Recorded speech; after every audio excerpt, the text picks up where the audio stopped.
This is Agriculture Today, and I'm Shelby Varner with the K-State Radio Network. Glynn Tonsor, K-State livestock economist, begins today's show as he highlights the strong cattle market and if there have been changes to the meat demand monitor. The show continues with Kelsey Andersen Onofre, K-State wheat pathologist, and Romulo Lollato, K-State wheat production specialist, as they discuss the current state of the wheat crop and what issues growers are currently facing. Kelsey and Romulo wrap up the show as they say what they hope to see for the crop and what learning opportunity is upcoming. That and more is coming up ahead on Agriculture Today.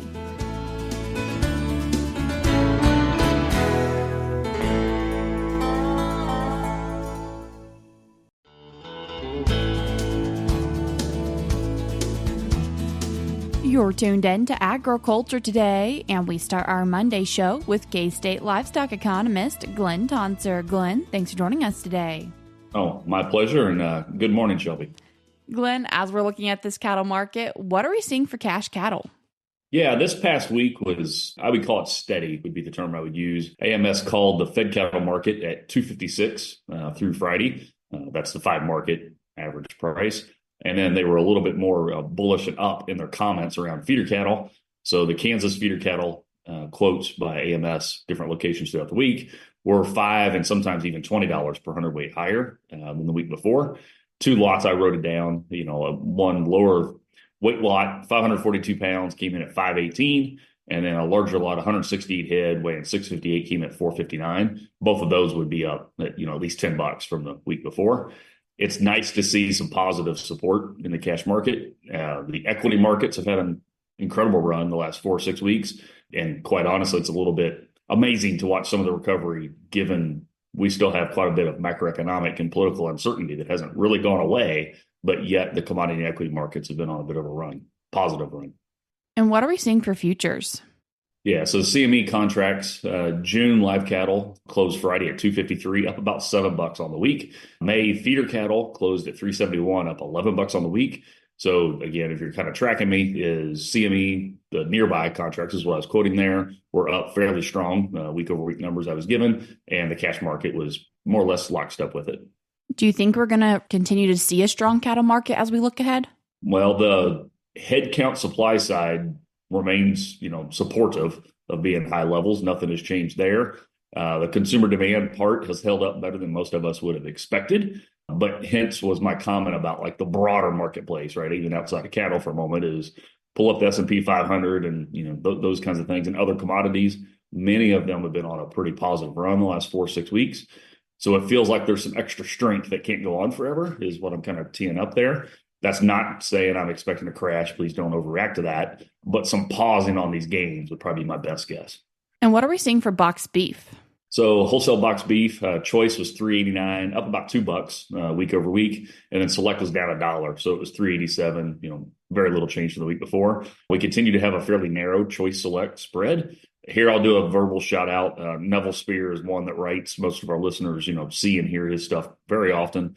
And sometime in the last 10 days, one of his pieces for Beef Magazine was about the choice select spread and how maybe we need to be cautious on rules of thumb on, what that is.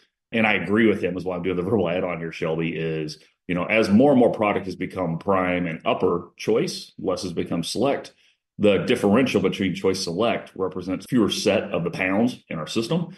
So we probably shouldn't put the same weight on that when we're watching it as we did 10 and certainly 20 years ago, when you basically had very little prime in particular. I'm interjecting that because if you would have been interviewing me 5 years ago, and if we still had just a $2 choice select spread, I would have been saying, well, that's a concern because now we're on the front end of growing season. We'd want to see a bigger spread there, people chasing choice, blah, blah, blah. I'm not as worried about that now because choice to select doesn't represent as many pounds, right? Prime to select might actually be more informative on that particular narrative. And I think that's a shout out to Neville because I really like that article is why I'm doing it, but also because I gave you both the choice and select here. Is the $2 differential doesn't concern me as much as it probably would have 5 and certainly 10 years ago. And wanting to talk about that demand for meat and for beef, what are we seeing for willingness to pay? Yeah, so you and I are talking here early May. But the most recent report from the meat demand monitor is for the month of April. It will be posted here to Ag Manager today. That's the point there, just timestamp in my comments. So you asked about willingness to pay retail. So grocery store demand for meat in April was up on 6 of the 8 categories we track, specifically to beef, ribeye steak, and ground beef. The willingness to pay numbers were higher than they were in March, which is great. When we look over to food service, it's actually the opposite. So we've had some pullback. I want to pause there, though, because March had some very strong food service numbers. They stood out, and I was kind of talking about strength there. So part of this is what month you compare to. Overall, I would put a bow on this and say the beef side of demand remains pretty good, surprisingly good, given lots of the other kind of challenges and uncertainties outside of the industry. And the MDM willingness to pay numbers align with that. And are we seeing that consistent through other meat proteins as well? It would be a mixed bag. So specific to the April versus March part, there's this general tone. The 2 pork categories, so pork chop and bacon, we track, chicken breast, we track, and all 3 of those were up. Grocery store demand was up compared to the month before, but likewise, there was a pullback on food service demand. So the part I was giving you on April versus March was not unique to beef at all. But if you back up and do kind of a broader year over year, what's the 2, 3, 5-year trend in demand here? And not just with meat demand monitor, but like multiple data points I'm always watching, the beef demand strength is definitely outpacing what's going on in pork and chicken. When we talk about your meat demand monitor, we always talk about what people care about when purchasing protein, and usually it's pretty consistent. Is that something we continue for the month of April? Yeah, when I make statements for the nation, right, like what's the typical person in the U.S., prioritize, it's incredibly stable, as you said. And what you're alluding to there is these protein values. So it's a list of 12 things, and it's a forced rank. So you can't tell me all 12 are mission critical to you. And we regularly find taste and freshness lead the decision. They are most frequently the top decision factor for folks. And then price and safety often come in third and fourth. There was a time when safety outpaced price. About halfway through this MDM project 3 years ago or so, price replaced safety. So price has grown in importance, as this project has went on. But conversely, things like environmental impact, origin traceability, animal welfare, use of hormones and antibiotics, they are the top factors for less than 20% of the public. All that really means is there's more people that put them in the bottom 4 bucket than there is people that put them in the top 4, is how you interpret that. Taste is the key determinant factor. And to your point, Shelby, I've been saying that for 6 years. That's not a new statement, but just because something isn't new doesn't mean it isn't useful for us to remember it. And I think it's critical to the beef demand success story we've witnessed the last few years. Another important factor, household finances. And what are you seeing for that? Yeah, and here's where my perpetual Glenn's a broken. The record player's stuck, and Glenn's concerned about macroeconomics. That's still the case, and that's where this is coming from. So in April, in the MDM, 17% told us their finances are better than April of 2025. Contrast that with a full 38%, so over a third say they're worse, and a little less than half say they're the same. The part that's most relevant for the meat industry is how does that correspond with prior day inclusion of meat in your diet? And then this food channel thing, spending money at home versus away from home on food. And let's just talk beef specifically for a moment. If you tell me your finances are better than a year ago, which again is about 17% of the public, you consumed a little less than 1 meal, specifically 0.86 meals. Yesterday, it included beef. Conversely, if you tell me, no, my finances are worse, which is over the third of the country, it's more like 0.6. My reminder here is we're a country of over 300 million people. So these small differentials times a big number, it adds up.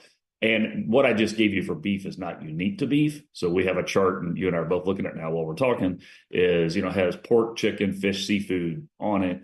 And that comment about you're more likely to consume those products yesterday if your finances have improved holds across them all. It's actually strongest differential for fish and seafood, but beef, pork, and chicken, that's definitely the case. And that's why we track it in the meat demand monitor, because it's very important. The follow-up would be, all right, what market channel are we seeing these differentials show up in? And it's primarily, if your finances are getting worse, you go to restaurants and spend money at restaurants less. So you'll also find that in the April base MDM report. This is why I continue to be a intentionally broken record tracking this.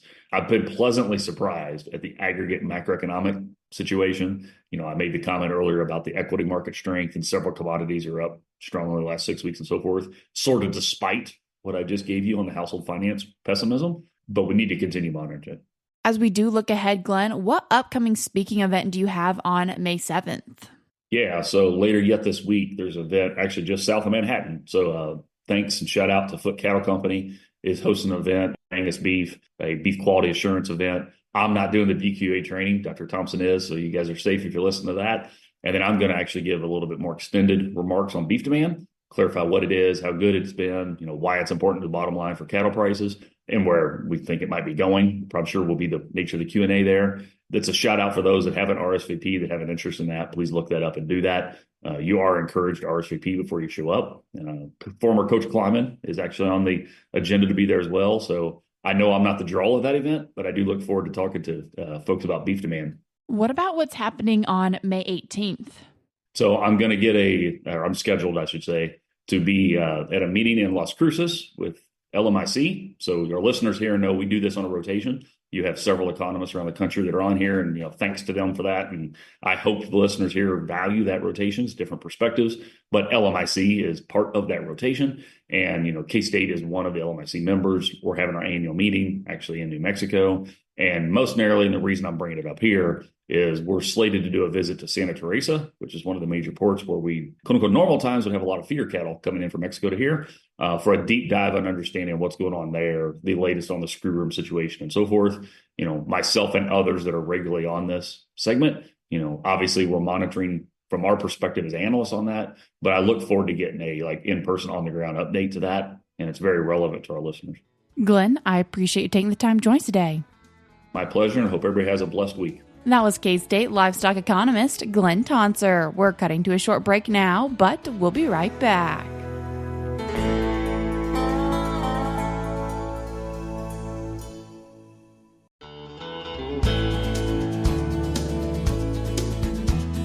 You're tuned in to Agriculture Today, and we continue our show with an update on Kansas wheat. And in to give an update, we're joined by K-State wheat pathologist Kelsey Andersen Onofre and K-State wheat production specialist Romulo Lollato. Kelsey, Romulo, I appreciate you both taking the time to join us today.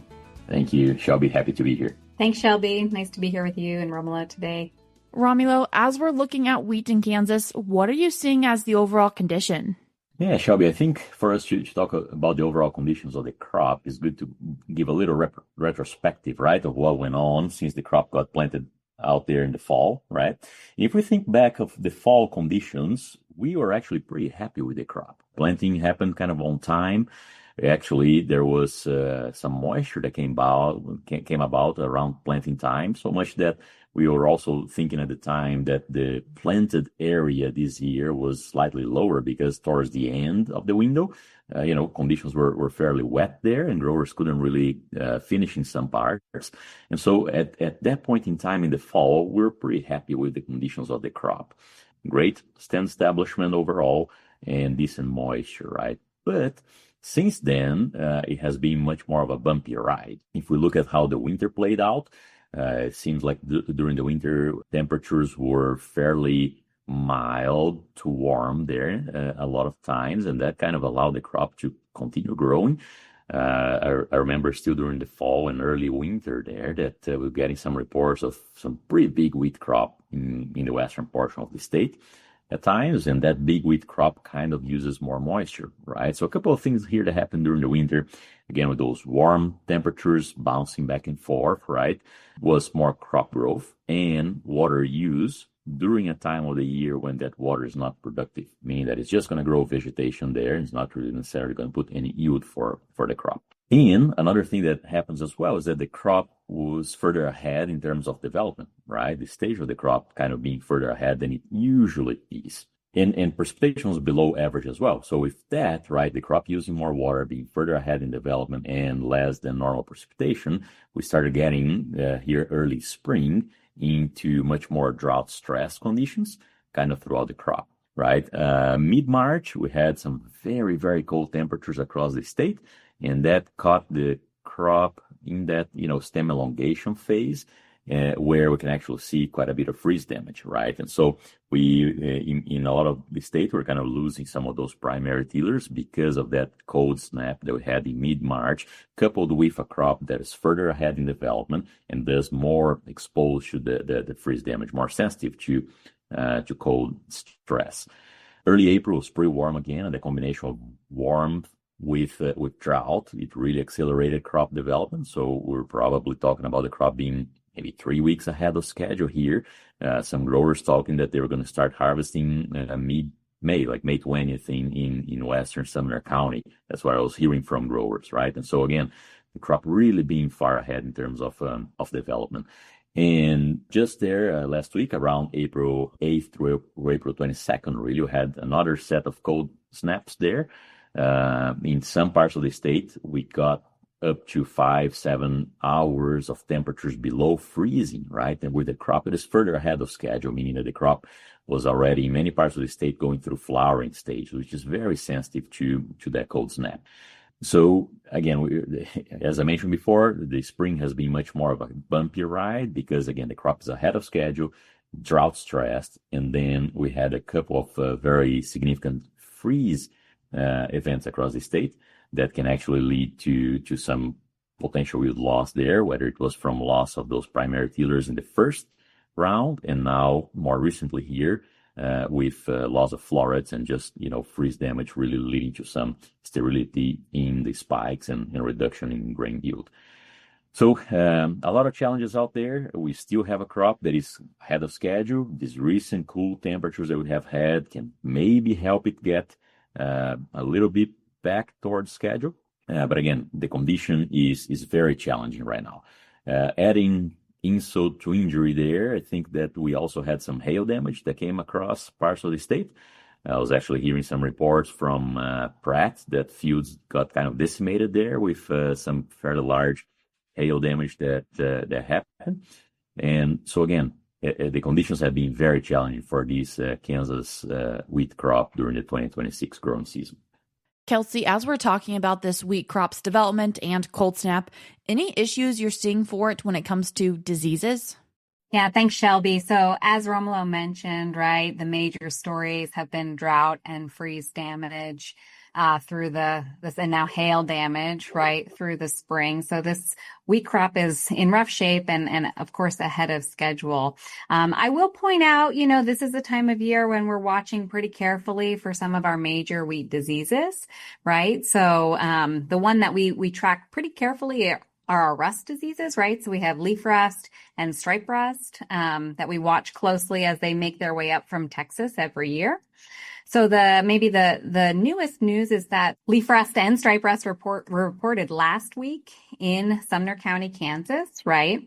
And now we've had additional reports since then of leaf rust in several Kansas counties. So Rice County, Reno County, Barton County, and a few others. So we are seeing this leaf rust level pick up in certain parts of the state. And I want to kind of underscore what Romulo already mentioned. So a lot of the crop in the state is drought stressed, right? And wouldn't be a candidate for a fungicide application and is probably ahead of schedule and past the interval for a fungicide application. But in fields that maybe are irrigated or just have good yield potential, right, have caught some moisture this spring, now is a good time to be scouting for leaf rust and stripe rust as we're moving into the later part of the season.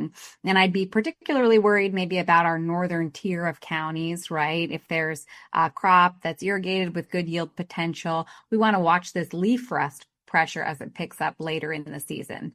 Now, some things to remember about leaf rust. So it's been a few years since we've had a leaf rust outbreak in Kansas, right? So stripe rust has been the bigger threat over the last several years, right? And that's the one we've talked about more in the past couple of seasons, right? But if we're thinking about leaf rust, maybe some important things to remember are this is a rust that likes warm, wet temperatures, right? So we usually see it a little too late in Kansas, but this year it's coming on a little bit early.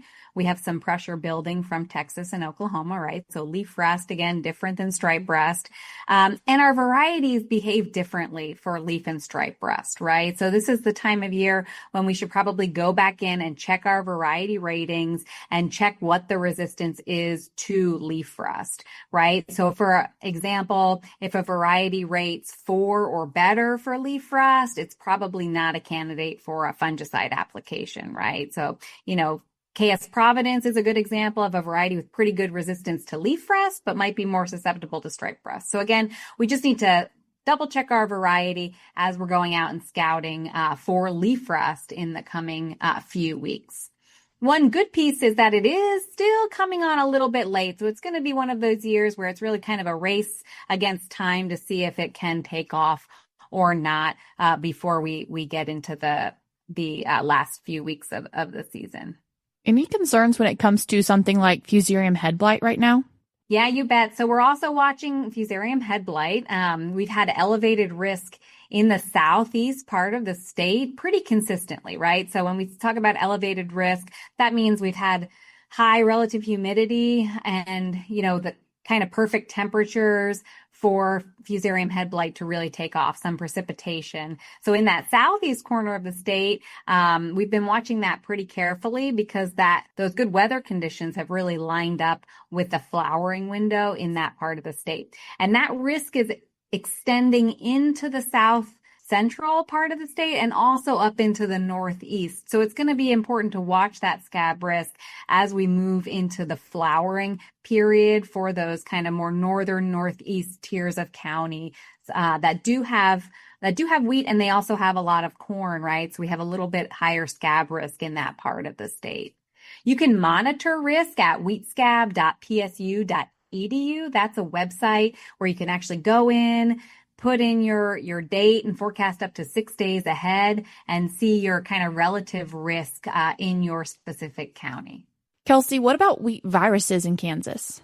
So we have been seeing, overall wheat virus levels have been much lower than 2025, right? Wheat streak mosaic complex was a very big issue for us in 2025. It seems like we have a much lower overall prevalence of this virus complex, but we are still getting in pretty consistent samples and seeing fields with wheat streak, right? So this is a good time of year to get out and check if a wheat field is yellow, potentially due to drought, or if there's actually some viral disease there at play. As a reminder, you can always send samples to the Kansas State Plant Disease Diagnostic Clinic if you're concerned about a wheat virus. That was K-State wheat pathologist Kelsey Andersen Onofre and K-State wheat production specialist Romulo Lollato. We're cutting to a short break now on Agriculture Today, but when we come back, we'll once again be joined by Kelsey and Romulo as they continue their conversation. If you are reaching your destination and aren't going to be able to hear the rest of today's show, you can always find it by going to agtoday.net.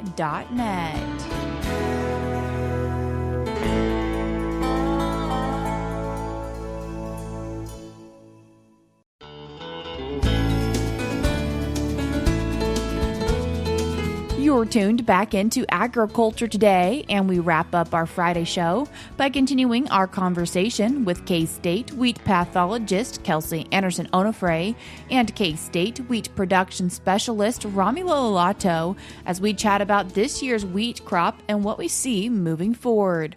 Romulo, Kelsey, from both of your perspectives, if you could pick one thing for this wheat crop for this growing season to hopefully give it its best chance at having a successful and quality yield, what would you be choosing?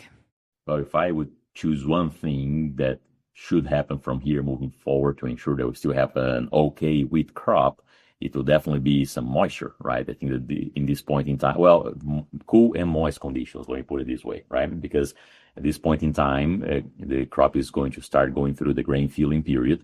And as we know, heat stress and drought stress are big limitations for our wheat here in Kansas, right? The crop can still recover quite a bit of its performance. Let's put it's probably never going to be the same yield potential, but if we do have cool and moist conditions, we can still have an okay crop. But again, for the most part of the state, a lot of that high top and yield potential is already gone. If I could choose how the crop would finish, that would probably be what I would choose. In fact, if we look at some old studies done here in Kansas, 1983 study, they concluded that an early crop, as we kind of had this year, kind of results in the highest yieldings that we could have as long as we avoid this freeze damage, right? So that's what we need to see is how much of these recent freezes actually took a hit in our yield potential, and then can we finish the season cool cooler than average at least, and with some moisture here to at least try to recover some of that lost yield potential. Yeah, definitely weather. We just need cool, like Romulo mentioned, cool, wet weather through the end of the season, and we can recover some of that yield potential in parts of the state. While we're thinking about Kansas wheat, are there the upcoming Kansas wheat plot tours for 2026? Yes, Shelby, absolutely. So we have 31 wheat plot tours across the state that have already been scheduled for the weeks of May 11th and May 18th, right? So we have, again, 31 plot tours that are ongoing. There's those first 2 weeks.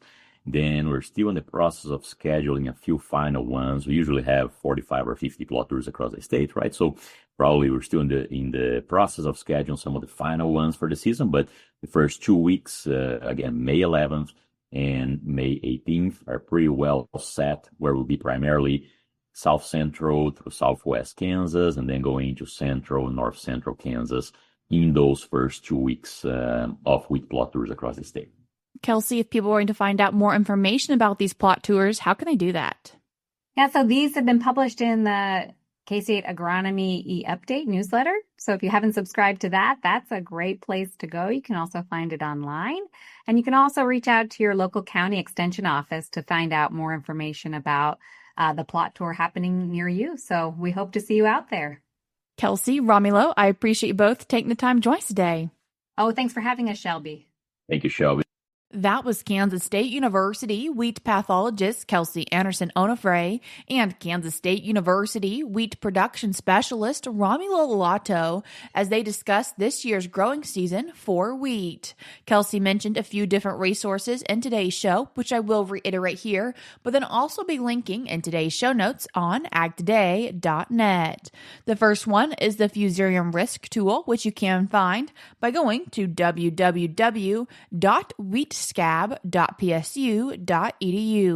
Once again, that's www.wheatscab.psu.edu. She also mentioned the Plant Disease Lab, which I will link in today's show notes, or you can navigate to it by going to agronomy.ksu.edu. And finally, she mentioned the eUpdate articles if you'd like to find out more information about the upcoming K-State wheat plot tour, or just to stay up to date with agronomy from K-State, which you can find that by going to eUpdate.agronomy.ksu.edu. Once again, that's eUpdate.agronomy.ksu.edu. That's all we have for you today on Agriculture Today, but we'll be back with more for you tomorrow.